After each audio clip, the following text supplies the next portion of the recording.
Welcome to Protea Conversations, the podcast where leadership in business and accounting isn't just discussed, it's explored.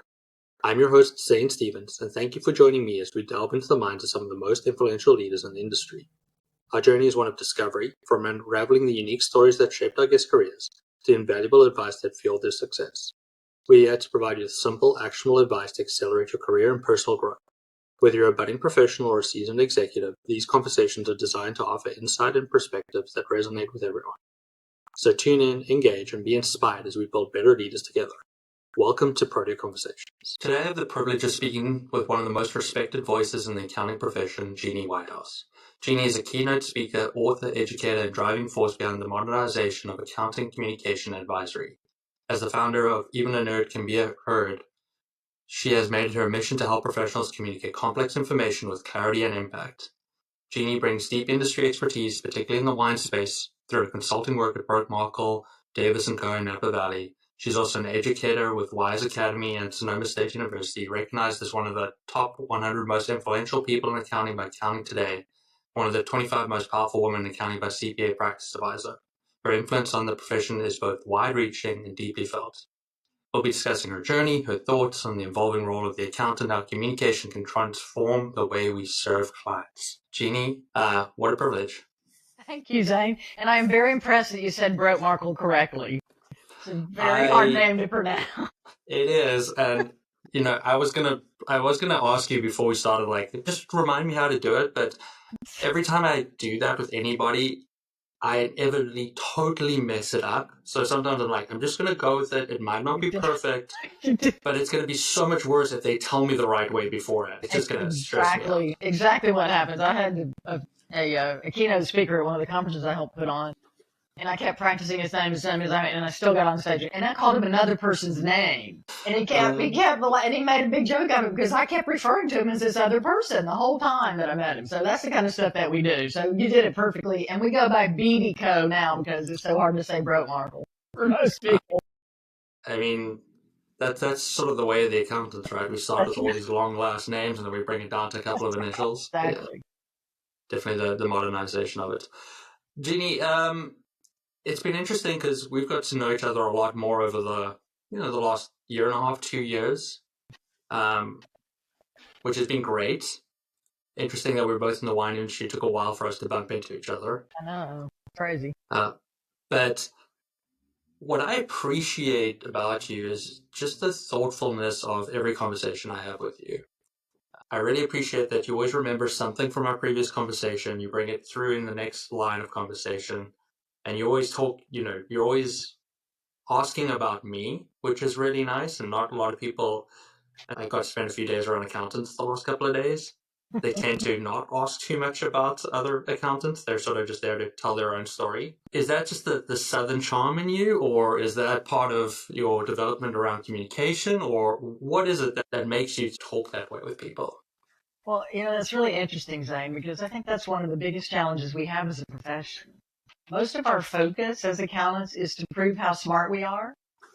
And that means we tell you all about us and don't find out what it is you care about or want to know. So that's the shift I'm trying to get people to make, especially when you do advisory work, because it doesn't matter what you think they should do. We need to understand what a business owner does. And so I think it really comes from that, but it also comes because I'm just curious about people, and as a speaker. And I didn't become a speaker because I wanted to be on a big stage. I never thought I would be a speaker. I never wanted to do any of the stuff that I find myself doing. I never could have imagined doing what I'm doing, actually. Yeah. But I was inspired to be a speaker because I had been miserable for 15 years. And I also felt, and I was in tax in a CPA firm. I made partner, and then I quit the next day. And part of the misery was that I knew I wasn't as good as everybody else at doing it. And I worked harder to be average. And I didn't like being average. But secondly, it's because I knew I didn't have a big enough impact on my clients. By giving them a tax return, I didn't help them run their business any better. Yeah.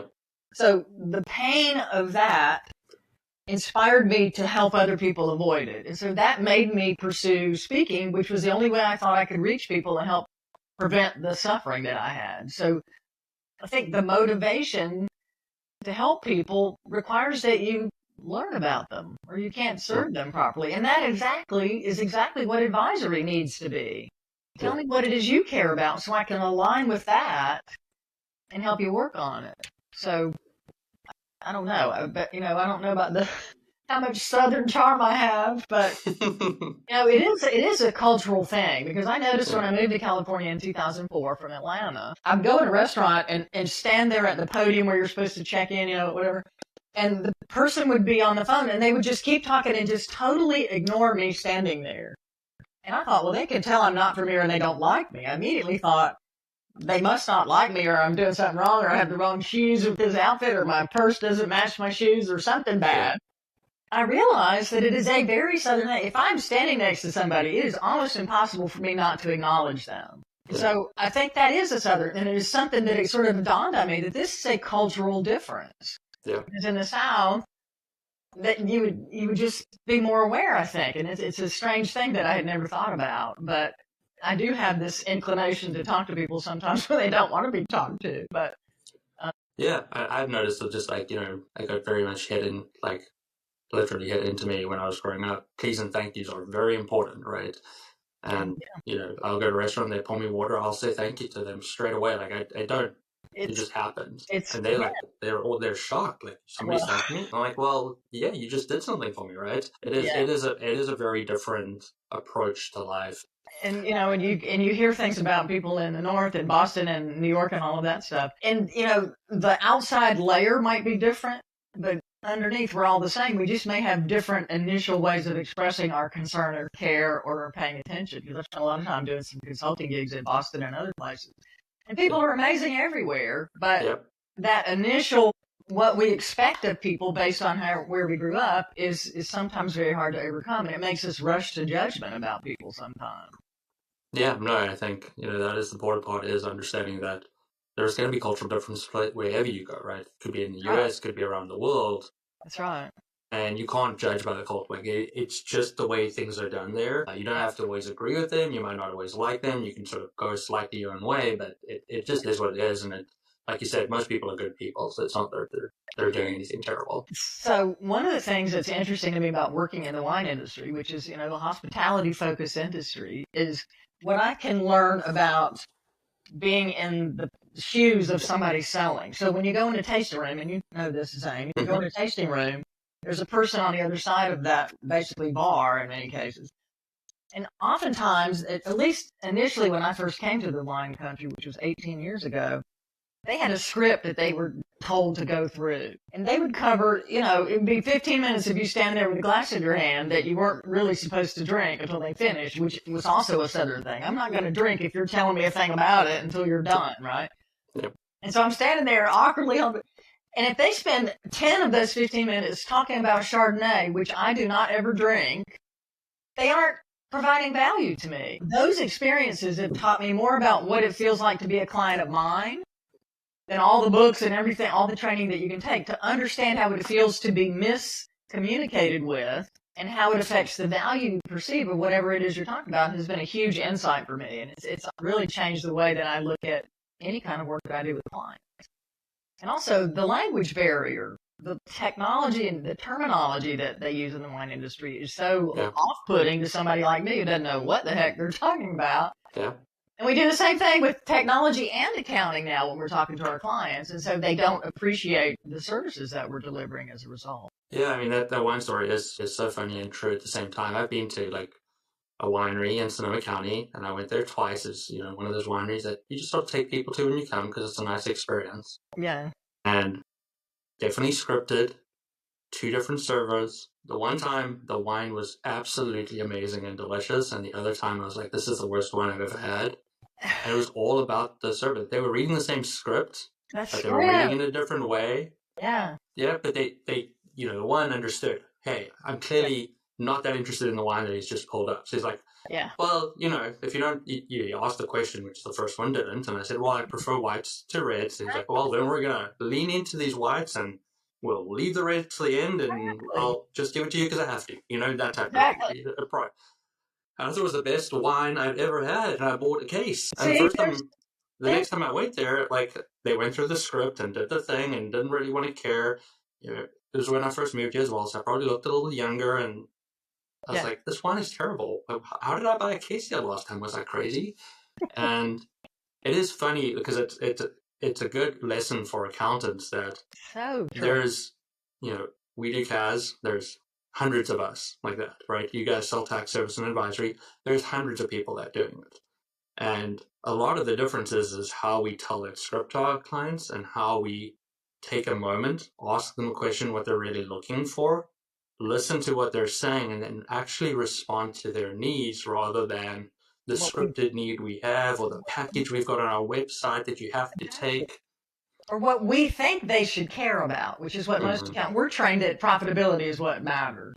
And as you know, Zane, in our industry, that isn't the number one concern. It's long-term equity value, it's brand appreciation, it's cash flow, it's all sorts of other things that for some people it could be just, longevity. Taking away some taxes from another business. Like there's different ideas out there, right? And if I come in and try to impose what I think you need to do and give you a bunch of stuff that solves the problem that I think you have, you're not going to appreciate that at all. And that's the mistake we make. I know that GAAP rules say that this must be, and GAAP doesn't matter to people who aren't publicly traded unless they're going to a bank. But we try to make everything GAAP compliant and spend all this time on this back end stuff that may not improve anything that owner is trying to do or impact it at all. So that's the shift.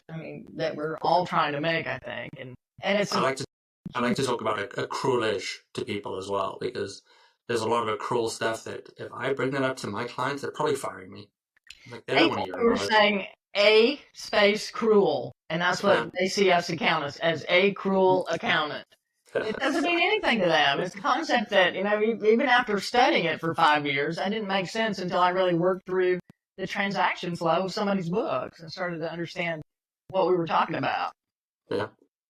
But, that is the reality. But even when I went to my first day, as a job in accounting, I didn't really know what I had signed up for. I was just like, oh, okay, let's go. Me too. I started in I'm way older than you, Zane. It was paper trial balances, and I had more eraser holes in my pieces of paper because I had to keep changing things. You have to keep your things in a straight line across like 14 columns of stuff, and mine would be off. It was a mess. Thank God we had computers. That's why I was really drawn to technology. I'm glad I skipped the paper trial balances. I still my first job was in the 2000s, but I still got this client that they would show us their paper, like general ledger. Look what we used to do. Look how much easier it is now. And I had clients that had ledger books that were really weird. They do a thing on an individual sheet and they'd write the totals in a book, and it was, that's insane. We can just be nostalgic all day and talk about stuff we don't have to do anymore. But So, but the communication, no matter what tool you're using, if you're doing it on paper or if you're doing it on a computer, you still got to explain concepts in a way that your client can understand and leverage so that they can do whatever they're trying to do. And that's when we become real, valuable partners in our client's success.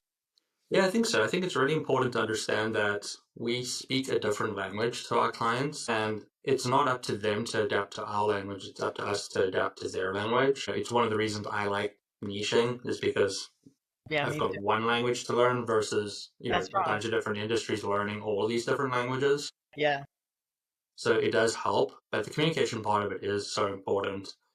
Also, you're just a compliance person in the background, right? Even we do like bookkeeping, we just ticking boxes. Well, eventually they're going to get rid of us anyway, because there's no point. There's no value being added. What you do is, to me, the most valuable work that we do in accounting, because you are in a position and you have an opportunity to make the biggest difference. Your team, and I know you're very aware and you're on this, you're seeing the pain and suffering that they're facing day after day. If I'm an accountant, traditional accountant, doing just the taxes, and this is not the ideal way to operate, but typically we only see the general ledger and we see it at the end of the year. Mm-hmm. We are completely oblivious to what it took to get those numbers in there and how much the processes are broken and how many challenges they faced and when they had to struggle to cover payroll and all that. You can't avoid the pain in your business because you're close to it. And most good bookkeepers do the transactional work as if the money was their own, and they are very aware of all those struggles. And I had a bookkeeping business from 2014 to 2022. And one of the reasons I wanted to do that is, first of all, because people came to us and said, we need a bookkeeper. We can't do the taxes unless we have a book. And we also had gotten a lot of bad books from people before I knew about you, Zane. And so I forgot what I was going to say now. I got so excited to think about you coming in. being in the business on a daily basis. Oh yeah, but I wanted to understand why it was so hard to get good books. And so going through that and realizing how horrible some of the e-commerce systems are that feed the revenue data into the accounting and all the other things, but also really watching the processes through the books. That's how I understand a business, is by seeing the transactions flow through the accounting system and then asking questions about why are we doing that and how's that going. But the best opportunity we have to make a real impact is the bookkeeping community, the people who are connected to the clients on a regular basis. And they need to take advantage of those connections and really ask questions like, what are you worried about? What kind of things are changing? And in our industry, there's a lot of pressure in all ways. Finding people, keeping people, complying with all of the vineyard farming requirements that keep changing and getting tougher and tougher. The overtime rules have gotten really harsh and strict in California and in other states. And then we have the tariff impact that's been dramatic. And then the weather and, fires and all of those other things that we've had to comply with. I think this is one of the toughest times most people have faced. And these are people who are really good about rolling with the nature punches that they receive. But having that and then everything else kind of at the same time has been a real shock, I think, to most people in the industry. So it's our time to help them. Yeah, I agree. And, in a world where now technology is in the forefront, and we'll definitely talk about your role in that side of the world, and AI is important. I think one of the most important tools that us as accountants cannot forget about is the conversation and the ability to sit down with the clients, ask them the questions, and sit back and actually listen, and then work with them to figure out solutions. How do you hire people that are wired that way? Because, most people who are drawn to accounting don't want to have the conversation, just want to do the bank recs or whatever. So how do you find people that have both the detail orientation that you need and the ability to communicate with people? Because those are typically two separate skill sets, and also just to have the confidence to have a conversation with the client. How do you identify those people? Yeah, it's tricky. I mean, even when I first started out, I was sort of got sent that way because I was good at numbers. So I did accounting in high school. You can do accounting pretty well. Not the biggest people person. They're go do an accounting, and you get to sit behind your computer. Yeah. And that's the biggest lie in the world, right? It doesn't even necessarily have to be client facing. It's talking to your team or the person next to you, the ability to ask questions and learn. Or calling up a software vendor and asking why their software doesn't do what it should, or things like that. Yeah. Yeah, and I talk about communication a lot on my social media. Obviously, you're one of the front runners and leaders in the communication space. And it pops up all the time. People are like, oh, what's the most important skill? And you'll see AI and this and that. I'm like, communication. I would say listening over talking, which we think communication is getting up on a stage and talking. It's listening to the client, which most traditional accountants have great listening skills, and they undervalue that. Yeah, and part of it is sort of, I think, the shift in the way the accounting space has gone, right? A lot of, let's go fixed fee, and you got to have subscriptions, and everything's got to look cookie cutter, and because that's the most way to get profits. And it's like, now we start thinking that way, right? So now when we're having the conversations, we're like, well, we've got these 3 buckets. So which of these 3 buckets could this fit into? What can I sell them? Yeah. Rather than, sometimes you just have to sit back and, I love seeing it on social media, like, Audi's the worst thing in the world. It's like, not, sometimes it's not. Like, sometimes there's a place for it. Sometimes, people will pay to have a conversation with you. Like, it's okay. Like, it's an acceptable use of your time because, sometimes I had a conversation on one of these episodes, I can't even remember which accountant, and it basically went like, a client called him up and he just sat and listened for 30 minutes, didn't answer any questions. And by the end of the client was like, thank you. That's what I needed. He's like, I didn't answer. He's like, you didn't need to. Just gave me an opportunity to talk through my thoughts, come to my own conclusions. And sometimes, I think people forget or don't know. But I guess for accounting firm owners, they forget that it's really lonely at the top. Like, even if you have partners, a lot of the time you're just sitting there going, I got to make this decision. It affects a lot of people below me, and you just need somebody to talk to. And not everybody has that support structure at home or within their own business. They are sole proprietors or they're small business owners, and they just need somebody to sit down, shut up, listen to me. And if I get to 30 minutes, I have a question, I can go, okay, Zane, what's that question? Like, what do you think? And then it's my opportunity to talk, right? But that ability to listen, and they go 2 ears, one mouth. Like, we all need to learn how to do that a little bit better. It's really, I think, part of the problem that accountants don't have confidence in working with clients, because they feel like their main objective is to prove that they're professionals. That means they have to dress professionally. They have to have this whole "I'm smarter than you" sort of persona that they bring to bear on the client engagement. Mm-hmm. And that prevents them from being who they are, connecting at a personal level, and also even asking questions, because they're so afraid that if they don't know what to do based on whatever response comes back, that they're going to prove that they don't know something. And that is their biggest fear. So I got into advisory because I had a piece of technology that was an interactive dashboard, and I joined a tech company to sell it to accountants. Because when I saw it, and this was after I left the firm, and I saw this thing, and I went, if I had had this when I was in the firm, I would have never left. Because I would have just done this all the time and talked to clients and showed them their numbers and done what if stuff and said, here's how you improve cash flow, and here's how you make this better. So I went around to sell it to accountants, and none of them wanted to have a conversation. They said, where's the report I can just mail the client? And I realized that we didn't have the training to have this kind of conversation. Yeah. I wasn't trained in, I could tell you that your AR was bad, but I couldn't tell you how to fix it. So I'm not going to bring it up. And you're going to ask me, okay, if I say your AR is bad or you need to improve it, they're going to go, what do I do? I don't know. Come back next year and I'll measure it again. Yeah. So I think, which is exactly what we do. I'll tell you how bad it is. I don't know. It's like a doctor saying, your leg is broken. Come back next year and we'll see if it's still broken, instead of telling you what to do. And so I had to go find training to get the people to have the confidence to buy a tool like that could really change their lives. But in the course of doing that, I discovered this training and went, this is what I needed my whole life, and I'm going to start talking about it. But that is not a core training skill that we provide to accountants. They don't know that that's an expectation, that they're going to have to actually communicate with clients about what this all means. And I think it takes the right technology to break down some of these accounting concepts into things that we can understand as well, and then communicate it in a different way to the client. That's why I really like visual tools like Fathom, which is one of my go-tos. So, Geni, how do you think we get people to sort of incorporate training on communication a little bit more?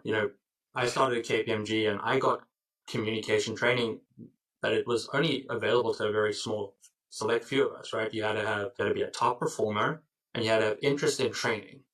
Then you got shipped off to this retreat for a week where you got taught how to talk in front of people, how to talk to people, how to train people one-on-one, intense 5 days, and then you could still fail, right, and not become a certified trainer with KPMG. Yeah. But, if there were 5,000 of us in our group, there was like 50 of us that got to make it. Yeah. Like, that's not good enough, right? That's just a very small select bit of us that sort of got this great opportunity to learn how to communicate. Yeah, that's how fortunate were you. I had to go in search of it myself, and I discovered, and I didn't know that this was something I knew the client meeting was the best part of my client tax work. Yeah. But I thought everybody liked that and hated doing the other stuff like I did after they left. Oh God, now I got to go put it into the software, and I know I'm going to screw it up, and I'm going to transpose a number, and I'm going to, whatever.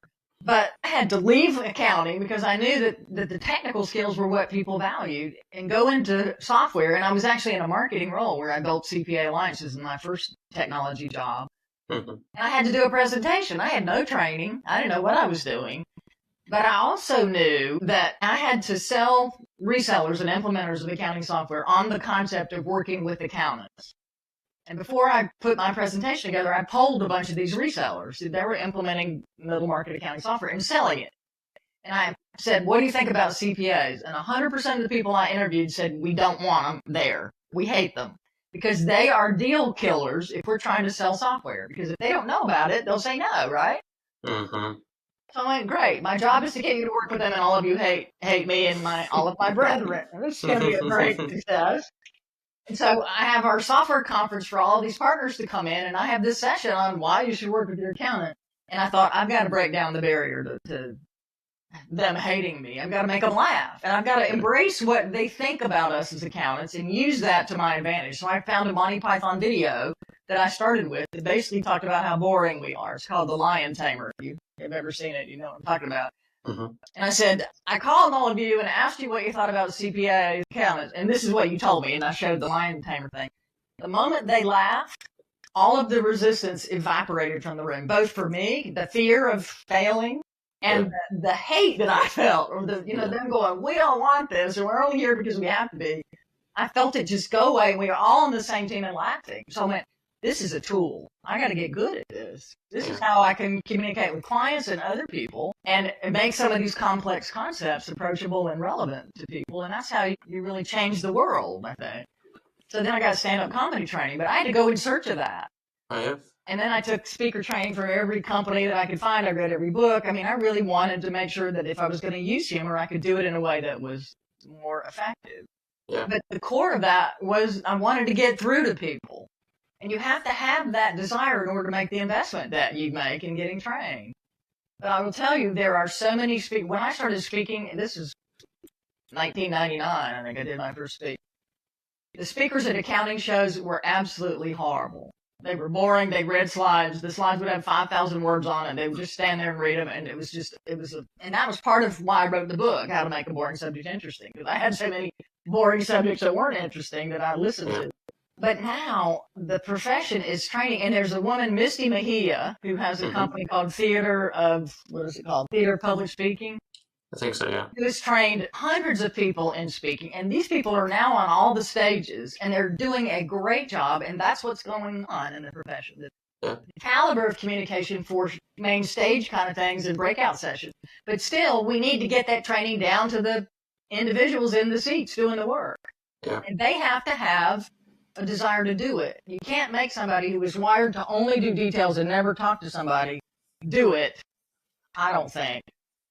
There are some people who have that desire and people who don't. And I think you have to sort of stratify the team so that you don't make them do something that they really, really, really don't want to do. Yeah, and that is the tough part, right, is identifying who those people are. Yeah.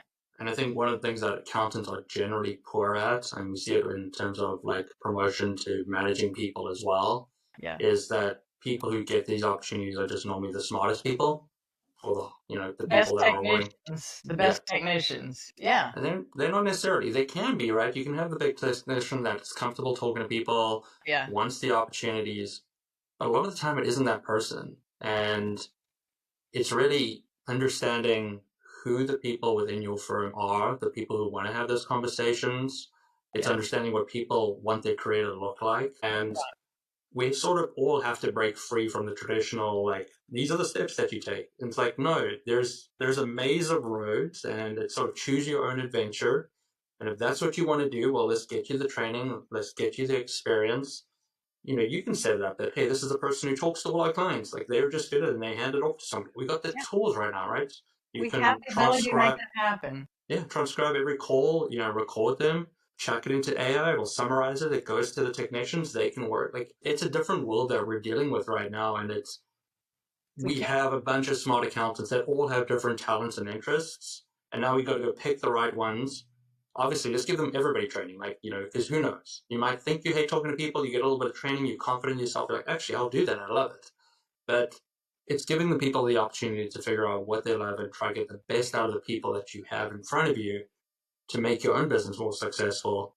And I feel like I'm saying this so much in the last few weeks. It's like, I want to raise people around me because I'm not going to sink because of what everybody else is. I'm just going to go up with them. I'm going to hold their hands as they drag me up to the top as well. Yeah, and that perspective that you have, Zhang, as a leader is very different from traditional accountant thinking. I'm a really bad accountant, so there's that part about it. I know, but I mean, the traditional view is I suffered and I had to go through 20 years to get to this spot, and so everybody below me's got to do the same thing. It's more like the frat hazing policy of raising staff.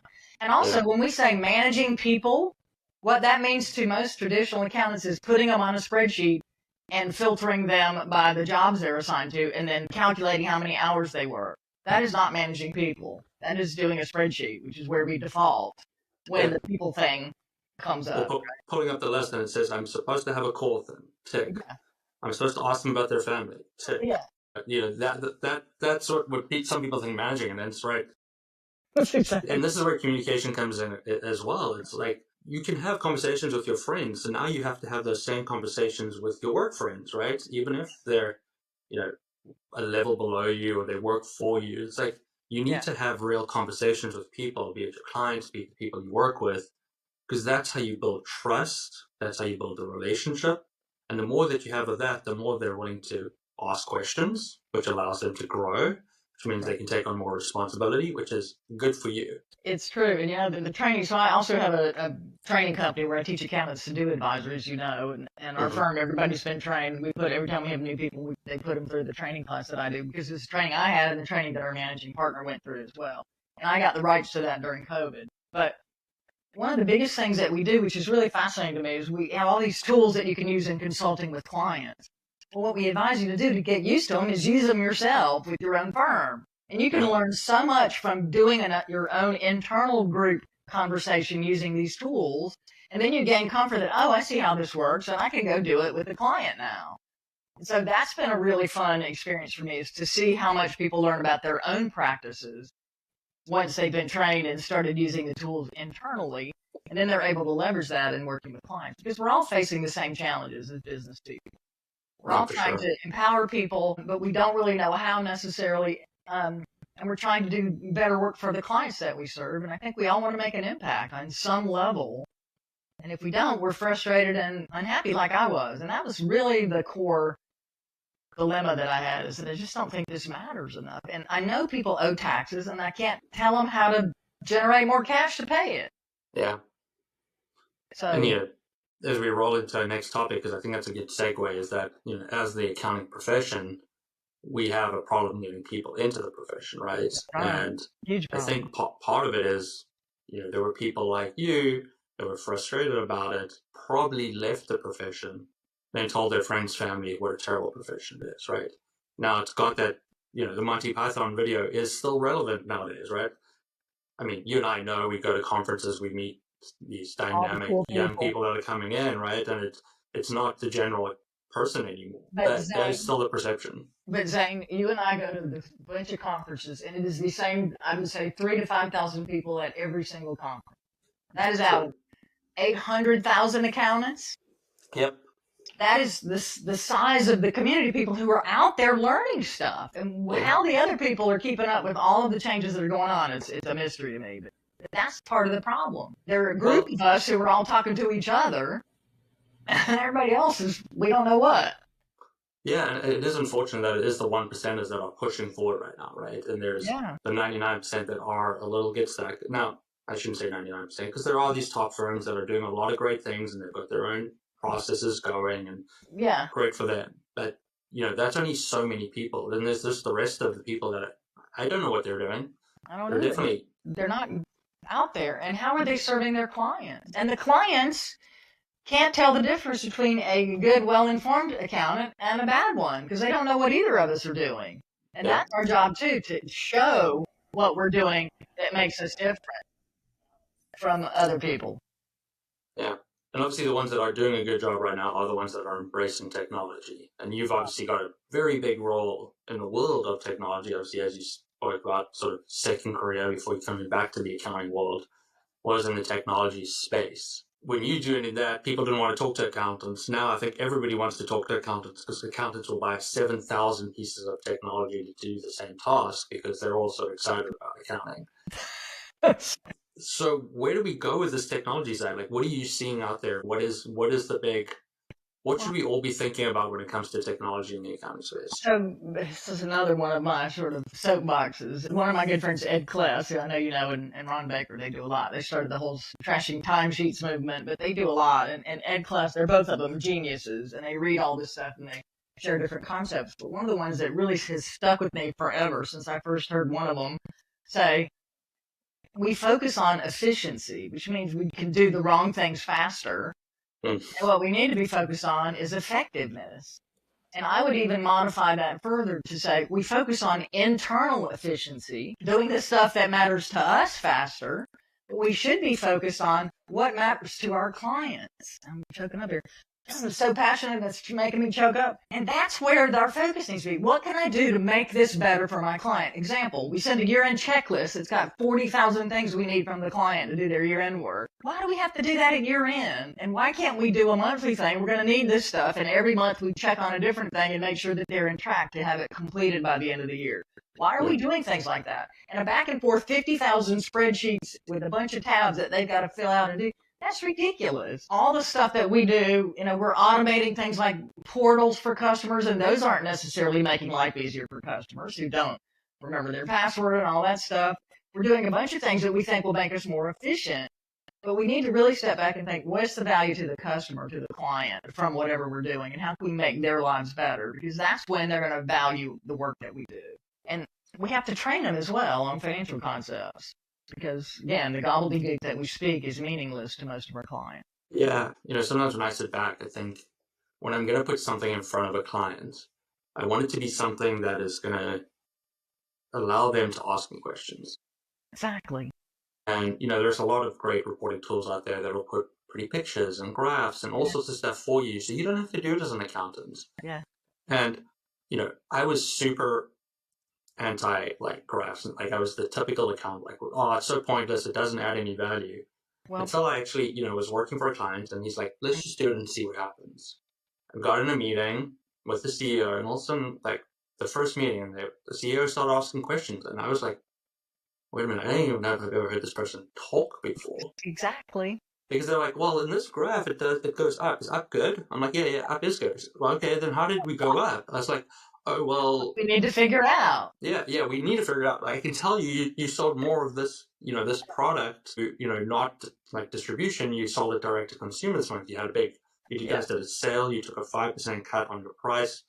That you increased sales by 30% and your margins went up. Like, oh, that's great. I knew we sold a lot. I didn't know what that would mean, further down the line and what that meant at the bottom. And that was very eye-opening to me, is that this is a really smart founder who's now in the CEO position that created this wonderful product, and it's super successful, and they have no idea what any of the numbers. They've been looking at financials for years. They're like, all they want to know is that everybody could be paid, and there was some profit to report. And if that was the only question they said previously, and now all of a sudden they got graphs and they ask questions, and you're like, I'm an idiot as an accountant to think that people could read numbers like I could.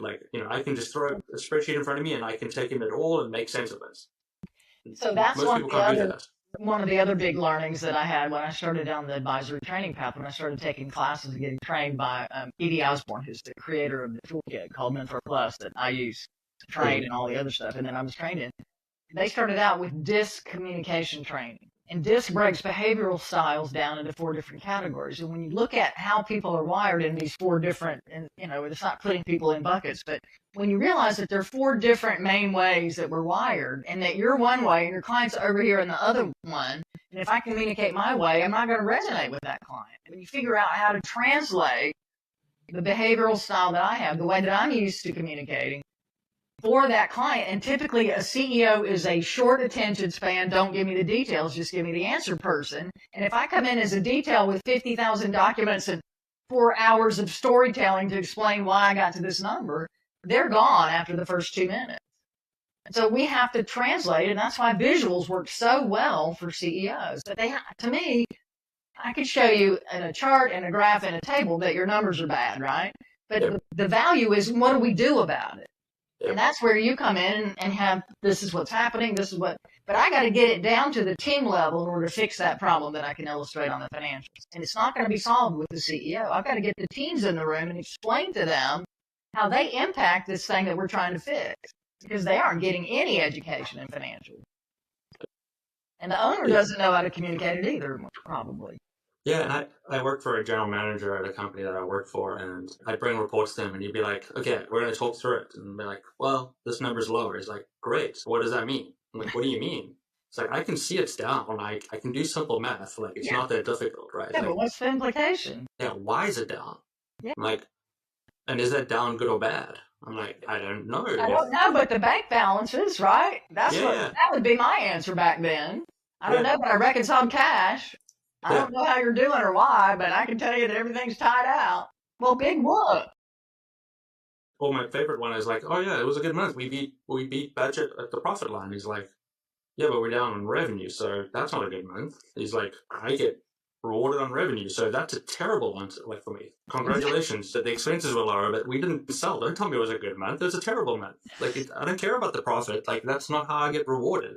And that's back to your point of asking people what's important to them. What is it that you're trying to achieve so that we can align with that? And also, why did you get into this business? What is the overarching big picture reason that you have to take on all this pain and suffering and try to run this business.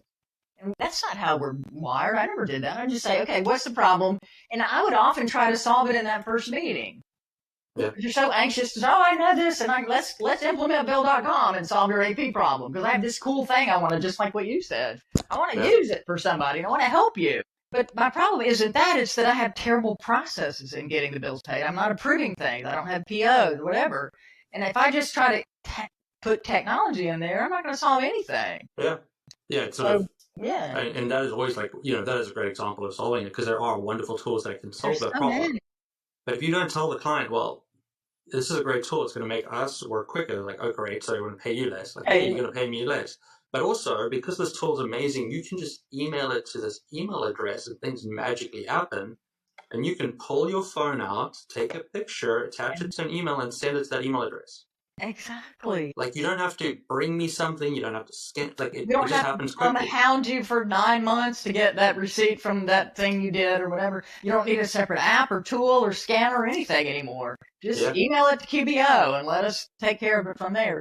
And I mean, invoices, send them electronically, put it in QBO, and it'll automatically code the bill in QuickBooks. The things that we can do now frees us to ask questions about, okay, I've gotten the bill in, I'm looking at this, and why is your marketing so high? Instead of just getting it in there and knowing that it's right and moving to the next one, like, wow, I've seen 12 clients with this same marketing vendor, and you're paying 3 times more than anybody else.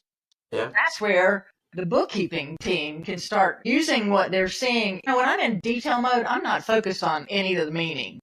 I don't know about, I'm just looking at the numbers and matching them, right? Yeah. So it requires a time and capacity to step back and look at what can I tell about this client from what we've done this month.